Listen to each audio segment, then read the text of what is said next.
बिस्मिल्लाहिर्रहमानिर्रहीम। अस्सलाम वालेकुम नाजरीन, मैं हूं MSJ और मेरे साथ हमारे पड़ोसी मुल्क से हमारे बहुत ही अच्छे दोस्त भी हैं, हमारे बड़े भी हैं, निशात बरदवाई साहब।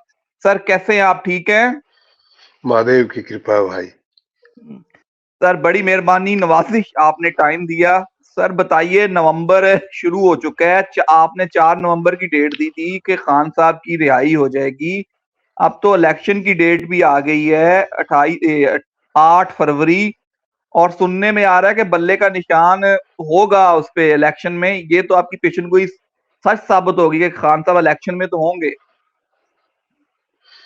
नहीं, इनको छोड़ना भी पड़ेगा। 4 तारीख अभी आई है, मैंने कहा 4 के बाद कभी भी उनको रिहा करना पड़ेगा। 4 का मतलब 4 नहीं होता है। 4 को डायरेक्ट होगा शनि, और वो फिर कुछ पावर गेन करते हैं ग्रह, तो वो छोड़ना तो पड़ेगा। देखिए, मैंने आपको पहले भी कहा था कि इनको जेल में जहर दिया जाएगा, प्रयास होगा। तो आपने पाकिस्तान से खबरें सुन ली होगी, उनके वकील ने ही, मुझे तो 2-3 दिन पहले पता चला कि उनके वकील ने ही कहा है कि जहर दिया जा रहा बिल्कुल ऐसा ही है, ऐसा ही है। है। तो जब तो ये सारी बातें सही है, तो ये भी सच होने वाली है कि इनको छोड़ना तो पड़ेगा। नहीं, अपोजिशन और है कौन? ऐसा ही है। तो सर फिर नवंबर में हम खान साहब को बाहर देख रहे हैं, फिर उनके जायचे में और क्या तब्दीली आई हैं ग्रहण के बाद? किस तरह देखते हैं आगे फ्यूचर में? 100% मैं कहता हूं कि नवंबर में नहीं तो दिसंबर में ही हैज टू कम आउट। बिना उनके आए कोई इलेक्शन नहीं हो सकता, और इलेक्शन फिर भी मुझे अभी होते हुए दिखाई नहीं दे रहे। ये देखिए क्या है, ग्रह, अगर आप ग्रह नक्षत्रों को देखें तो मामला बड़ा गड़बड़ है। इन्होंने एक डील के तहत नवाज शरीफ को बुलाया, उसके ऊपर सारे केस वापस ले लिए। इसके ऊपर तो कोई केस ही नहीं है, इसको खामखा जेल में रखा हुआ। जिसके ऊपर एक्चुअल केस बनते हैं उसको सारे वापस ले लिए। पनामा लीक से लेके अभी तक जितने सारे करप्शन के केसेस हैं। और दूसरी बात, अब आप पूरे वर्ल्ड का सिनारियो देखें। मैंने कहा था पाकिस्तान का समय, अगर नवाज शरीफ वापस आता है तो पाकिस्तान के लिए नुकसान है। क्यों कहा था? अब आप उसको सीधा सीधा देख लीजिए। जिस दिन से नवाज शरीफ आया उसके सेकंड डे से सीज फायर खत्म हो गया। जो मतलब 3 साल से सीज फायर चल रहा था, एक गोली नहीं चली थी बॉर्डर पे। जिस दिन से वो आया उसके सेकंड डे से चालू हो गई। जिस दिन से वो आया है उस दिन से ये पूरी एक कॉन्स्पिरेसी जो है दोनों मुल्कों को लड़ाने की तैयार हो गई है। अच्छा, इसमें चाइना का कुछ नहीं बिगड़ेगा। अब ये सारा खेल अमेरिका खेल रहा है आपके वहां से, क्योंकि नवाज शरीफ अमेरिका का आदमी है। इमरान खान प्रो चाइनीज था, उसको हटाया इसीलिए गया अमेरिका ने। और आपकी जो मिलिट्री कह ले या वो लोग कह ले, मुझे ना कहना चाहिए, आप निकाल दोगे इसको कहूंगा तो भी, उन्होंने ये सारा खेल पैसे का है। पैसा पहुंच गया, चीजें वापस से शुरू हो गई है। अब चाइना भी ये चाहता है कि पाकिस्तान इंडिया से लड़े, उसके अपने इंटरेस्ट है। अमेरिका भी ये चाहता है कि पाकिस्तान इंडिया के ऊपर दबाव बनाए, बॉर्डर पे लड़े, जिससे कि वो इंडिया को अपनी शर्तों पे काम करवा सके। उसको इंडिया चाहिए, बट इंडिया जब तक मोदी है तब तक तो अमेरिका की शर्तों पे काम करेगा नहीं, तो उसको मोदी नहीं चाहिए। तो ये जो बॉर्डर पे अभी जो सिलसिला शुरू किया इन्होंने, ये उसके तहत किया, जो मैं पहले कह चुका हूं कि बॉर्डर पे टेंशन क्रिएट होगी। लेकिन ये पाकिस्तान के हक में ऐसे नहीं है कि आगे तो पाकिस्तान को करवा देंगे, पीछे ना अमेरिका ने खड़ा होना है इंडिया के अगेंस्ट, न चाइना ने। ये मैं आपको लिख के दे सकता हूं आज की डेट में। जो स्टार्स पाकिस्तान के हैं और जो दुनिया के स्टार्स हैं, उस लिहाज से अगर हिंदुस्तान पाकिस्तान में चाहे छोटी बड़ी जो भी जंग होती है, जबरदस्ती जो करवाई जाएगी, उसमें अमेरिका और चाइना दोनों पाकिस्तान के साथ खड़े नहीं होंगे, खामखा इसको मरवा देंगे। और आज की डेट सर में आप अभी आपने हिंदुस्तान, नवाज शरीफ का भी बताया कि वो जाल में फंसाए गए हैं, कि वो जो वापस आए उसके बाद हमारे दोनों देशों की जो सीज फायर था वो भी खत्म हुआ है। आपने कहा है कि इलेक्शन आपको होते हुए नजर नहीं आ रहे, अगर डेट आ गई फिर भी इलेक्शन नहीं होंगे। नहीं, अब चक्कर क्या है देखिए, ये एक एक तरफ तो इलेक्शन की डेट डिक्लेयर करते हैं, दूसरी तरफ आपको देखो, आप बॉर्डर पे फौज को जो है अलर्ट करके वो वहां खेल शुरू करते हैं। तो इलेक्शन करवाने की नीयत अगर हो तो वहां क्यों खेलेंगे? कोई भी मुल्क है अपने मुल्क में इलेक्शन करवाएगा तो वो तो ही विल सीक द पीस। तो इनका क्या है, एक एक माहौल क्रिएट करना है कि अंदर से जो जितने इन्होंने घपले घपाले किए हैं, मुल्क को बर्बाद कर दिया है यार। अब उससे ध्यान कैसे हटाएं आवाम का? तो बॉर्डर पे उनको ले जाओ, अगर तो एंगेजमेंट हो गया तो इलेक्शन आप बाद में करा लेंगे। फिर एक मुल्क का पूरा एक माइंडसेट ही अलग हो जाता है ना कि अरे यार हमको तो इंडिया से जीतना, आपस में नहीं लड़ना।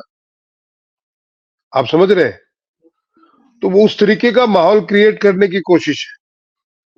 और एक और मैं आपको बताऊं बात, जो मैं कल परसों पाकिस्तान के स्टार्स देख रहा था,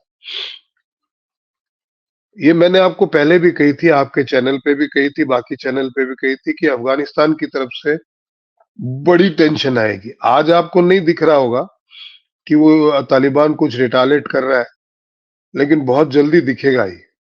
तो वो भी एक ऐसा मसला है जिसकी वजह से इलेक्शन जो है आपके आगे जा सकते हैं। जी जी सर, अभी आपने वो इस दुनिया में जंग भी देखी होगी, इसराइल और फलस्तीन की जो जंग है, और अरब ममालिक को आप किस तरह देखते हैं, मिडिल ईस्ट को, और उस जंग का मुस्तकबिल किस तरह देखते हैं? क्या वो रुकने वाली है कि आगे बढ़ेगी? मुझे एक बात समझ में नहीं आती बेटा जी, आप बड़े इसको इसको रखिएगा आप इसमें, क्योंकि ये बात मैं कहना चाहता हूं पाकिस्तान की आवाम से। जी जी। वहां कौन मर रहा है भाई? मुसलमान मर मर रहे तो हैं। और कौन मरवा रहा है जी? आपके खास जो मित्र हैं दोनों, तुर्की और चाइना, और ईरान तो खैर पाकिस्तान का फ्रेंड नहीं है, बट टर्की और China funded Iran, through Iran Hamas को फंडिंग की है। और दूसरा जो आदमी है जॉर्ज सोरेस, जो अमेरिका का है, उसने हमास को फंडिंग की है, और अमेरिका इजराइल के साथ है। आप इनकी चालें देखिए आप। मर कौन रहा है? अब आपके घर में इसराइल, कोई आके, मुसलमान।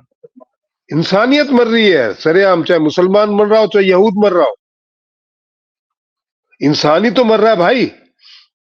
आज बराक ओबामा बोलता है कि मुसलमानों के साथ ज्यादती हो रही है, सबसे ज्यादा तो मुसलमान उसी ने मारे। उसको पीस प्राइज दिया गया मुसलमानों को मारने के लिए। आज ये इन्होंने आगे कर दिया, चाइना ने हमास को आगे करके अटैक तो करवा दिया। मर लेकिन फिलिस्तीन वाले रहे हैं ना। और देखिए, 57 ममालिक हैं उम्मा के, कोई बेचारों को शरण नहीं दे रहा। अब कहने को झंडे लेके सड़क पे उतर जा रहे हैं और हम फिलिस्तीन के साथ हैं, लेकिन कोई अपने घर में एक आदमी को घुसने नहीं दे रहा, उनको वहीं मरने के लिए छोड़ा हुआ है। अमेरिका इजराइल का साथ देता है, फिलिस्तीन को इमदाद भिजवाता है। भारत भी इजराइल का साथ दे रहा है और फिलिस्तीन को इमदाद भिजवा रहा है। लड़ाई हमास से है, और हमास ने जो कुछ किया उसे सही नहीं ठहराया जा सकता। फिलिस्तीन के साथ ज्यादती हो रही है, इसमें कोई शक नहीं है, और ये पूरी दुनिया देख रही है, लेकिन हो किसके कारण रही है उसको कोई नहीं बोल रहा। जी जी सर, मैं आपको ज्यादा ज़हमत नहीं दूंगा क्योंकि आपकी तबीयत भी ठीक नहीं है, तो आपको वायरस हुआ है। तो सर सिर्फ एंड पे वही, नवंबर का महीना पाकिस्तान के लिए कैसा रहेगा, दुनिया के लिए कैसा रहेगा, और आपने कहा कि नवंबर में कभी भी इमरान खान साहब वापस आ जाए, इस पे थोड़ा सा बात कर दीजिए ताकि लोगों को पता चल सके। नहीं, I am very much hopeful, क्योंकि शनि डायरेक्ट होने के बाद में न्याय तो होगा। और न्याय की बात यह है कि उस आदमी ने कुछ भी गलत नहीं किया, उसको जबरदस्ती जेल में ठूसा हुआ है। ये मैं कोई पत्रकार या किसी उसकी हैसियत से नहीं बोल रहा हूं, क्योंकि मैंने उसका जायजा देखा है, वो बेईमान आदमी नहीं है। ये सारे जो फंडे किए हैं वो बेगम के किए हुए, उसमें बेचारे को, उसको तो पता ही है मीडिया में आने के बाद लगा है। ये भी बता दूं मैं आप, वो बेईमान आदमी, वो हालांकि औरतों के मामले में कमजोर आदमी है, उसको सियासत आती नहीं है, सारी बातें सही है, बट वो बेईमान नहीं है, ये मैं कह सकता हूँ। आपके पाकिस्तान की हिस्ट्री में सबसे ईमानदार पीएम है, तो उसको जबरदस्ती फंसाया हुआ, उसको छोड़ना ही पड़ेगा। दूसरी बात, मैं पाकिस्तान की आवाम के बारे में थोड़ा सा डरा हुआ हूं, क्योंकि इनके आपस के ये सियासी मसलों में पिसती आवाम है। आवाम को बेचारों को उन्होंने अभी फिलिस्तीन के चक्कर में लगा दिया, आटे दाल को भूल गए वो। ऐसे ये मतलब पूरा अभी पाकिस्तान का क्या लेना देना। आपकी जो आपकी प्रॉब्लम्स हैं, वो उनके बारे में जलसे करके तो आपकी ठीक नहीं होनी है। उनके जो पड़ोसी हैं वही उनको नहीं ले रहे हैं, और उनको मरवाने वाले तो आप पाकिस्तान के दोस्त ही हैं, चीन और अमेरिका। लड़ाई तो चीन और, देखिए, लड़ाई चीन, अमेरिका और ईरान की है, लेकिन वो निशाना वहां बनाया गया है, क्योंकि वो तो सुलगा ही रहता है 12 महीने मसला, तो वहां आग लगा दी। लड़ाई इनकी है। पिसेगा कौन अभी इस लड़ाई में? पाकिस्तान, क्योंकि नेक्स्ट टारगेट पाकिस्तान है और ये इनका ही है। तो मैं आवाम के बारे में चिंतित हूं कि कहीं इन लोगों के चक्करों में आके इनको जितना सपोर्ट करेंगे ये, भाई आज वो आके पुरानी बातें तो बोल रहा है। नवाज शरीफ कौन सी नई बात बोली भाई उसने? हम आवाम के लिए ये कर देंगे। और ये सत्यानाश किसने किया? उसी का भाई तो प्राइम मिनिस्टर था। उससे पहले तो पाकिस्तान के लोग सांसें तो ले पा रहे थे, उनके आने के बाद में तो बिल्कुल सांस ही लेना दुभर हो गया था।